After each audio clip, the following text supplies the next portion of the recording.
بسم الله الرحمن الرحيم. السلام عليكم ورحمة الله وبركاته.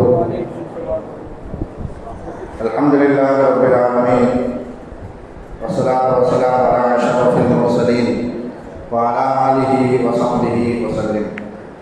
الحمد لله نحمده ونستعينه ونستغفره ونؤمن به ونتوكل عليه ونعوذ بالله من شرور أنفسنا ومن سيئات أعمالنا.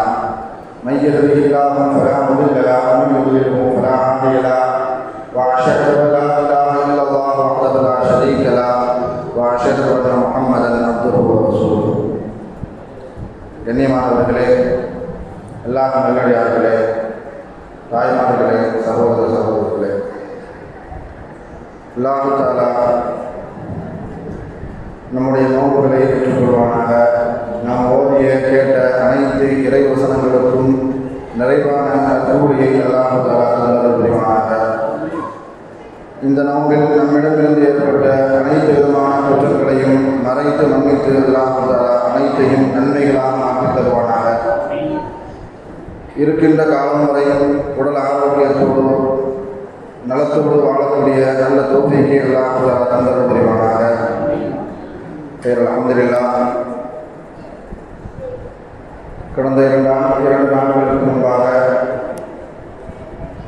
கியாமத்து நாள் எப்பொழுது வரும், இந்த கியாமத்தை பற்றி ஸல்லல்லாஹு அலைஹி வஸல்லம் அவர்கள் எப்படிப்பட்ட அறிவிப்புகளை செய்திருக்கிறார்கள். அது ஒரு வெள்ளிக்கிழமை வரும். அது வருவதற்கு முன்பாக சில அடையாளங்களை பற்றி நபி ஸல்லல்லாஹு அலைஹி வஸல்லம் அவர்கள் சஹாபாக்களுக்கு காலை ஃபஜ்ரிலிருந்து மக்ரிப் வரைக்கும் கிட்டத்தட்ட ஒரு 10 மணி நேரம் சஹாபாக்களுக்கு சின்ன அடையாளங்கள் முதல் பெரிய அடையாளங்கள் வரைக்கும் நபி ஸல்லல்லாஹு அலைஹி வஸல்லம் அவர்கள் சஹாபாக்களுக்கு விளக்கி தந்தார்கள். அதன் அடிப்படையில் நபி ஸல்லல்லாஹு அலைஹி வஸல்லம் அவர்கள் சுட்டிக்காட்டினார்கள், முஸ்லிம்களுக்கும் ரோமர்களுக்கும் மத்தியில் ஒரு ஒப்பந்தம் நடைபெறும். அந்த ஒப்பந்தத்தினுடைய அடிப்படையில் முஸ்லிம்களுக்கும் ரோமர்களுக்கும் மத்தியில் அவர்களுக்கு பொது எதிரியாக இருக்கக்கூடிய ஒரு எதிரி இடத்தில் ஒரு யுத்தம் செய்வார்கள். அந்த யுத்தத்தில் அந்த பொது எதிரி தோற்கடிக்கப்படுவார். முஸ்லிம்களும் ரோமர்களும் அதில் வெற்றி பெறுவார்கள். வெற்றி பெற்று கொண்டு வரக்கூடிய வழியில் மல்ஸ் என்று சொல்லக்கூடிய ஒரு இடம், அந்த இடத்தில் வைத்து ரோமர்களில் ஒருவன் தான் கையில் வைத்திருந்த ஒரு சிலுவையை உயர்த்தி, இந்த சிலுவைக்கு கிடைத்த வெற்றி, இந்த சிலுவையினால் தான் வெற்றி கிடைத்தது என்பதாக அந்த வெற்றியை அந்த சிலுவையின் பக்கம் சேர்த்து வைப்பார். அதன் பக்கத்தில் நின்று குடிந்த அந்த ரோமரின் பக்கத்தில் நின்று குடிந்த ஒரு முஸ்லிம், இரண்டு பேருக்குமே கிடைத்த வெற்றி நீ உங்களுக்கு மட்டுமே எப்படி சொந்தமாக்கிக் கொள்ள முடியும் என்ற கோபத்தில் அந்த ரோமரை இந்த முஸ்லிம் அடித்து விடுவார். அந்த அடிக்கு பிறகு அந்த சண்டையே மிகப்பெரிய ஒரு யுத்தத்திற்கு காரணமாக அமைந்துள்ளது.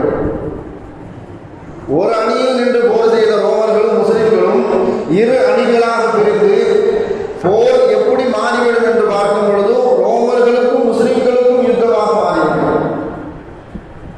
அது காபித் தபக் என்று சொல்லக்கூடிய ஒரு இடத்தில் வைத்து ரோமர்களும் முஸ்லிம்களும் போர் செய்வதற்காக நின்று கொண்டிருக்கும் பொழுது மதீனாவில் இருந்து முஸ்லிம்களுக்கு ஆதரவாக ஒரு படை வந்து கொண்டிருக்கும். அந்த படையினர் போய் ரோமர்கள் கேட்பார்கள், எங்களுக்கு இந்த முஸ்லிம்களுக்கு மத்தியில் தான் சண்டை, நீங்க எதற்காக வேண்டி குறுக்கே வருகிறீர்கள், நீங்கள் ஏன் ஆதரவு தர வேண்டும் என்பதை கேட்கும் பொழுதுதான் அந்த மதீனாவில் இருந்து வந்த முஸ்லிம் படை சொல்வார்கள், இவர்கள் எங்களுடைய சகோதரர்கள், இவர்களை நாங்கள் விட்டுக் கொடுக்க மாட்டோம் என்பதாக அந்த மதீனாவில் இருந்து வந்த படையில் இந்த முஸ்லிம்களோடு சேர்ந்து போர் செய்வார்கள். போர் செய்து இறுதியில் முஸ்லிம்களுக்கு வெற்றி கிடைக்கும்.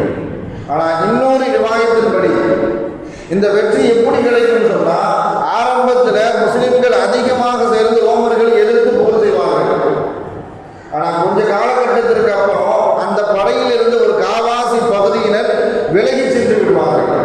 அதை பற்றி நபி ஸல்லல்லாஹு அலைஹி வஸல்லம் சொல்லி காட்டும் பொழுது, இந்த காவாசி படையினரை அல்லாஹ் தஆலா மன்னிக்க மாட்டான், பொதுவாக பெரும் பாவங்களை பற்றி ஸல்லல்லாஹு அலைஹி வஸல்லம் அவர்கள் சொல்லி காட்டும் பொழுது ஒன்று போருக்கு போயிட்டு சொன்னால் ஒன்று வெற்றி கிடைக்கணும் அல்லது வீர மரணம்.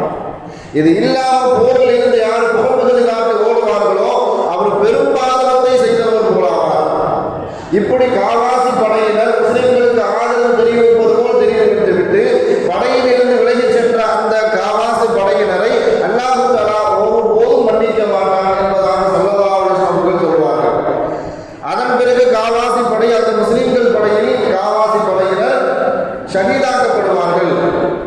இவர்கள் போல் ஷஹீது யாருமே இல்லை என்பதாக ஸல்லல்லாஹு அலைஹி வஸல்லம் அவர்கள் சொல்லி காட்டுவார்கள். மீதி இருக்கக்கூடிய படையினரை வைத்து அந்த ரோமர் படை தோற்கடிக்கப்படும். இன்னொரு ரிவாயத்தில் எப்படி சொன்னால், முஸ்லிம்கள் சேர்ந்து ரோமர் படைகளை எதிர்கொள்ளக்கூடிய நேரத்தில் ஒரு நாள் காலையில் ஆரம்பித்து மாலை வரைக்கும் போர் நடைபெறும். ஆனால் யாருக்கும் வெற்றி தோல்வி என்பதை முடிவு செய்ய முடியாத அளவுக்கு முதல் நாள் முடிந்துவிடும். ஆனால் முஸ்லிம்களுக்கு மிகப்பெரிய அளவுக்கு உயிர் சேதம் ஏற்பட்டிருக்கும்.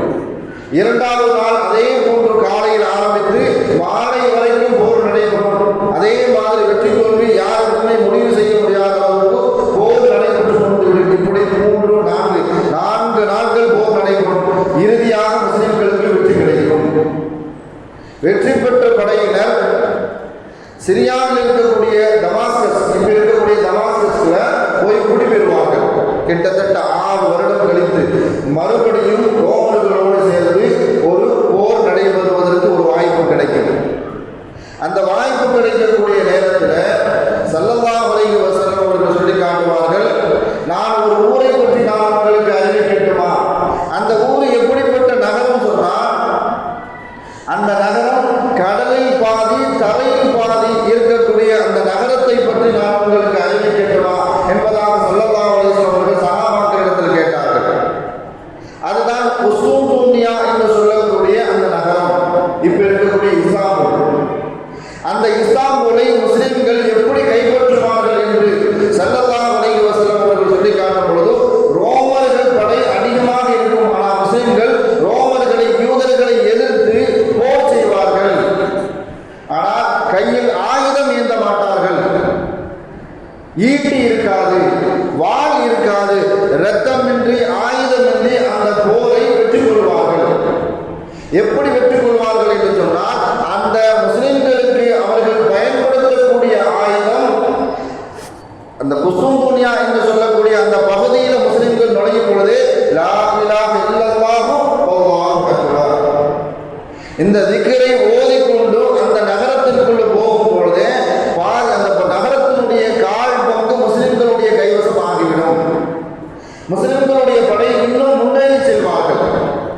முன்னேறி சென்று கொண்டிருக்கக்கூடிய நேரத்திலே மறுபடியும் அவர்களுடைய இரண்டாம் ஆயுதம் லா இலாஹ இல்லல்லாஹு வல்லாஹு அக்பர், இதை முஸ்லிம்கள் யோகோத்த கருத்தின்படி அவர்கள் முழக்கமாக சொல்லிக் கொண்டிருக்கக்கூடிய நேரத்தில் அந்த இஸ்லாமருடைய பாதி பகுதி முஸ்லிம்களுடைய கண்ட்ரோல் வந்தது.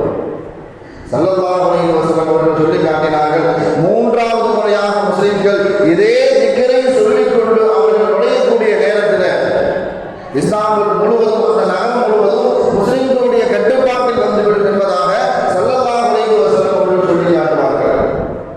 நான் திக்ரை பற்றி நாம் ரொம்ப சாதாரணமாக நினைக்கிறோம். அல்லாஹ் குர்ஆன்ல சொல்லி காட்டும் பொழுது அனைத்தையும் விடவும் பலம் வாய்ந்தது அல்லாஹ்வுடைய திக்ர் என்பதாக அல்லாஹ் சொல்லி காட்டுவான். எல்லாத்தையும் விடவும் சிறந்தது. அலி ரலியல்லாஹு தஆலா அவர்கள் அறிவிக்கக்கூடிய ஒரு செய்தியில, இதை விடவும் மிக சிறந்தது தண்ணீர், காற்று, மழை என்பதாக, நெருப்பு, இரும்பு, இப்படி ஒன்றையும் ஒன்று பலம் வாய்ந்தது என்பதாக அறிவிக்கக்கூடிய நேரத்தில் கடைசியில் எது எல்லாத்தையும் விடவும் முகைத்திருப்பது என்பதாக அலி ரலியல்லாஹு தஆலா அவர்கள் சொல்லி காட்டும் பொழுது அல்லாஹ்வுடைய திக்ர் மாத்திரமே மேலோங்கி நிற்கும் என்பதாக சொல்லி காட்டுவார்கள். நான் சஅத் ரலியல்லாஹு தஆலா அவர்கள் அறிவிக்கக்கூடிய ஒரு செய்தி, ஸல்லல்லாஹு அலைஹி வஸல்லம் அவர்கள் சஹாபாக்களை பார்த்து கேட்டாங்க, உங்களால் ஒரு நாளைக்கு 1000 நன்மைகளை சம்பாதிக்க உங்களால் முடியுமா என்பதாக கேட்டார்கள். யார சொல்லலாம், யாரால் ஒரு நாளைக்கு 1000 நன்மைகளை சம்பாதிக்க முடியும் என்று கேட்கும் பொழுதுதான் ஸல்லல்லாஹு அலைஹி வஸல்லம் அவர்கள் சொல்லி காட்டினார்கள், உங்களால் ஒருவரால் ஒரு 1000 நன்மையை சம்பாதிக்க முடியும். யார் 100 தடவை சுப்ஹானல்லாஹ் சொல்வார்களோ, சுப்ஹானல்லாஹ் சொல்வது பெரிய கஷ்டமான காரியமே இல்லை. ஒரு 10க்கு முடிஞ்ச பின்னாடி ஒரு 5 நிமிஷம் செலவழிச்சாலே போதும். அது நோம்புடைய காலகட்டத்தில் ஒரு சுபஹானல்லாஹ் அல்லாஹ் தஆலா 700 மடங்கு அதிகப்படுத்தி கொடுப்பான். நோம்பு இல்லாத காலகட்டத்தில் ஒருவரால் 1000 நன்மைகளை சம்பாதிக்க முடியும் அப்படின்னு சொல்லா, இந்த நோம்புடைய காலகட்டத்தில் நம்மளுடைய நன்மைகளை அதிகமாக நம்ம கபருக்கு போகிறதுக்கு முன்னாடி அனுப்பிக்கிட்டே இருக்கணும். நம்ம அக்கௌண்ட்ல சேவிங் பண்ற மாதிரி. அதுதான் ஸல்லல்லாஹு அலைஹி வஸல்லம் அவர்கள் சொல்லி காட்டினார்கள், உங்களில் யார் 100 தடவை சுப்ஹானல்லாஹ் சொல்வாரோ அவர் 1000 நன்மையை சம்பாதிப்பார். அவர் 1000 தடவை சொன்னா 10,000 நன்மை. 10,000 தடவை சொல்றது 1,00,000 நன்மையை நமக்கு தந்து விட்டு. 10,000 என்பது நம்பரை பார்க்கும்போது, நம் எண்ணிக்கையின் அடிப்படையில் பார்க்கும்போது ஒரு பெரிய விஷயமா தெரியும். நாம இங்க இருந்து வீட்டுக்கு நடந்து செல்வதற்கு முன்பாகவே நம்மளால 1000 திக்ரு சுப்ஹானல்லாஹ் செய்ய முடியும், சொல்லிட முடியும். 1000 தடவை சொல்லிட்டு சொன்னா 10,000 நன்மை வந்துடும். இப்படி ஒரு நாளைக்கு உட்கார்ந்து 10,000 தடவை சுப்ஹானல்லாஹ் சொல்லிட்டு சொன்னா நமக்கு 1,00,000 நன்மை அல்லாஹ் என்ன செஞ்சிருவான், தருவதற்கு தயாராக இருக்கிறான். உம்மஹானி ரலியல்லாஹு தஆலா அவர்கள் சொல்லி காட்டினார்கள், அல்ஹம்துலில்லாஹ் என்று யார் சொல்வார்களோ, ஒருவர் அல்ஹம்துலில்லாஹ் என்று யார் சொல்வார்களோ அவர்களுக்கு அல்லாஹ் தஆலா கொடுக்கக்கூடிய நன்மை, எப்படிப்பட்ட நன்மை அல்லாஹ் தஆலா கொடுக்கிறான்னு சொன்னா, 100 குதிரைகளை, போர் குதிரைகளை போருக்காக வேண்டி சதகா செய்த நன்மையை அல்லாஹ் தஆலா தரான். பொதுவாக மனிதர்கள் நன்றி கெட்டத்தனமாக இருப்பார்கள். எப்படி சொன்னா, ஒரு அல்ஹம்துலில்லாஹ் சொல்றது, சாப்பிட்டா அல்ஹம்துலில்லாஹ் சொல்றது இல்லை, தண்ணீர் குடிச்சா அல்ஹம்துலில்லாஹ் சொல்றது இல்லை. அல்லாஹ் எப்படி எதிர்பார்க்கிறான்னு சொன்னா, நாம போடக்கூடிய சட்டை நாம் மேல போட்டுட்டு முதல் பட்டணம் பூட்டும் போதே அல்ஹம்துலில்லாஹ் இல்லதி கசானி ஹாத சௌப, இந்த ஆடையை எனக்கு தந்த அல்லாஹ்வுக்கே எல்லா புகழும் அப்படின்னு சொல்லிட்டு சொன்னா அல்லாஹ் அந்த ஒரு சந்தோஷப்படுவான். என் அடியான் நான் கொடுத்த ஆடைக்காக வேண்டி சந்தோஷம் என்னை புகழ்ந்து விட்டான். நான் அருந்த கொடுத்த தண்ணீரை குடித்து விட்டு அல்ஹம்துலில்லாஹ் சொல்லிட்டான். நான் கொடுத்த உணவை சாப்பிட்டு விட்டு அல்ஹம்துலில்லாஹ் சொல்லிட்டான். இப்படி ஒருவர் அல்ஹம்துலில்லாஹ் கூறினாலே போருக்காக வேண்டி தயாரிக்கப்பட்ட குதிரைகள் 100 குதிரைகளை சதகா செய்த நன்மைகளை அவர்களுக்கு கொடுக்கப்படும் என்பதாக. இதே மாதிரி இருக்கிற சொல்லிட்டு தான் இஸ்லாம் முழுவதும் முஸ்லிம்களுடைய கட்டுப்பாட்டில் வரும். இப்படி முஸ்லிம்களுடைய கட்டுப்பாட்டில் வந்து எதிரிகள் எல்லாம் விட்டு சென்ற அந்த கனிமத்து பொருட்களை, எதிரிகள் விட்டு சென்ற கனிமத்து பொருட்களை முஸ்லிம்கள் பொறுக்கிக் கொண்டு இருப்பார்கள். பொறுக்கிக் கொண்டு இருக்கக்கூடிய நேரத்தில் ஒரு சத்தம் வரும், தஜ்ஜால் வெளியாகிவிட்டான் என்பதாக. தஜ்ஜால் வெளியாகிவிட்டான் என்ற சப்தத்தை வந்தவங்க முஸ்லிம்கள் தாங்கள் எடுத்துக்கொண்டிருந்த கனிமத்து பொருட்களை அப்படி போட்டுருவாங்க. ஆனா உண்மையிலேயே தஜ்ஜால்